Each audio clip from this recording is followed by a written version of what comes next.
Bwana Yesu asifiwe. Kwa msaada wa Bwana bado kwa msaada wa Bwana tutatenda makuu. Amen. Basi sisi kama idara ya vijana wiki letu ya sikukuu linaanza siku ya kesho tarehe 29. Kwa hiyo tunazidi kuhamasisha vijana wote ambao tuko hapa, na 90% ya washirika wetu ni vijana. Kwa hiyo tunawaomba sana support yenu kwa ukubwa zaidi ili tufanikishe sikukuu hii. Lakini pia siku ya kesho tutakuwa na maandalizi moja kwa moja kwa ajili ya sikukuu yetu.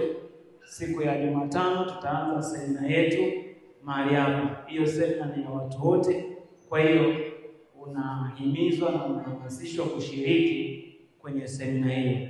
Sambamba na hiyo, tutafanya jambo la kijamii ambalo litahusisha watu wote, ambalo ni kuchangia damu. Kukaribisha ndugu yangu katika idara ya vijana ambao imeandaa sikukuu kubwa inayokwenda kuanza siku ya kesho tarehe 29 mwezi wa 9 2025, na kilele chake ni tarehe 5 mwezi wa 10 2025. Mimi kama CMF ninapenda kuasa ndugu yangu wewe kijana kufika katika mazoezi ambayo yanakwenda kuanza siku ya kesho, na pia napenda kusisitiza usipange kukosa katika sikukuu hiyo, maana kuna mambo mengi ambayo viongozi wetu wa idara wameandaa kwa ajili yako.